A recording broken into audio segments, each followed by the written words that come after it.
ପିଲାମାନେ ଆମେ ପଢ଼ୁଥିଲେ ଆମର ଗଣିତ କାର୍ଯ୍ୟପୁସ୍ତିକାର କାର୍ଯ୍ୟଫଳ 28 ସାରି ଦେଇଥିଲେ ପ୍ରଥମ ଶ୍ରେଣୀ ଆମର 29 ଦେଖିବା ଜଙ୍ଗଲ ଓ ଘର ଚିତ୍ର ଦେଖି ପ୍ରାଣୀମାନେ କେଉଁଠି ରୁହନ୍ତି ଗାର ଟାଣି ଦେଖିବା ପିଲାମାନେ କିଏ ଘରେ ରହେ କିଏ ଜଙ୍ଗଲରେ ରୁହେ ବୁଝିହେଲା।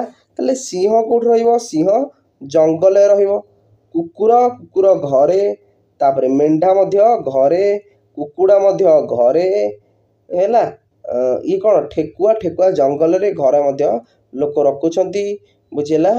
ତାପରେ ଏଇଟା ହେଲା ଆମର ତାପରେ ଏଠି ଦେଖ ଗାଈ ଘରେ ହାତୀ ଜଙ୍ଗଲରେ ଭାଲୁ ଜଙ୍ଗଲରେ ବିଲେଇ ଘରେ ହରିଣ କ'ଣ ହରିଣ ଜଙ୍ଗଲରେ ସେମିତି ଛେଳି ମଧ୍ୟ ଘରେ ରହିଲା ବୁଝିହେଲା। ଏଇଲା କାର୍ଯ୍ୟପଦ 29 କିଏ କେଉଁଠି ରହେ। ତାପରେ କାର୍ଯ୍ୟପଦ 30 କାହାର କାହା ସହିତ ସମ୍ପର୍କ ଦେଖିବା ଆମେ ଦେଇଛି ଆମକୁ ଧାଡ଼ିଏ ଥିବା ଚିତ୍ରମାନ ମଧ୍ୟରୁ ପ୍ରଥମ ଚିତ୍ର ସମ୍ପର୍କ ଥିବା ଚିତ୍ରରେ ଠିକ୍ ଚିହ୍ନ ମାର। ପିଲାମାନେ ଦେଖ ଏଠି ଆମର ଏଠି କ'ଣ ଦେଇଛି ଏଠି ଆମକୁ ଦେଇଛି କ'ଣ କଡ଼େଇ ପିଲାମାନେ କଡ଼େଇ କ'ଣ କଡ଼େଇରେ ଆମେ କ'ଣ ପକାଇବା ଏଇଟା ହେଲା ଗ୍ଲାସରେ ପାଣି ଅଛି ମନେକର ପାଣିଟା ଓଜାଡ଼ିଲେ ସେମିତି ଏଇଟା ହେଲା ଛତା ବର୍ଷା ହେଲେ ଆମେ ଛତା ତାହେଲେ ଏଇଟା ହେବ ବୁଝିହେଲା। ତାପରେ ଏଇଟା ହେଲା ଆମର କ'ଣ ଯେଉଁ ମୂଲିଆ ମିସ୍ତ୍ରୀମାନେ କାମ କରନ୍ତି କେଉଁଟା ଧରିକି ଇଏ ହେଲା ଘର କାମ କରନ୍ତି ୟାକୁ ଧରିକି ବୁଝିହେଲା। ତାପରେ 2 ସ୍ତମ୍ଭରେ ଥିବା ଚିତ୍ରକୁ ଦେଖ ସମାନ ସଂଖ୍ୟକ ଚିତ୍ରକୁ ଗାର ଟାଣ। ତାହେଲେ ଆମ୍ବରେ ଦୁଇଟା ଅଛି ଦୁଇଟା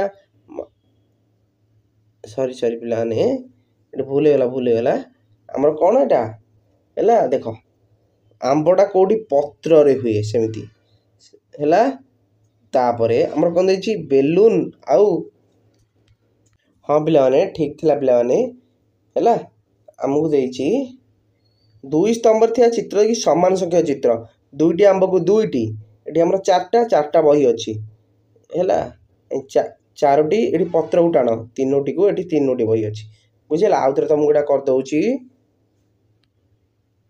ଦେଖ ପିଲାମାନେ 2ଟି ଅଛି ତାହେଲେ 2ଟିକି ଟାଣିଲେ 4ଟି ଅଛି 4ଟିକି ଟାଣିଲେ 3ଟି ବେଲୁନକୁ 3ଟି ବହି ସହିତ ଟାଣିଲେ।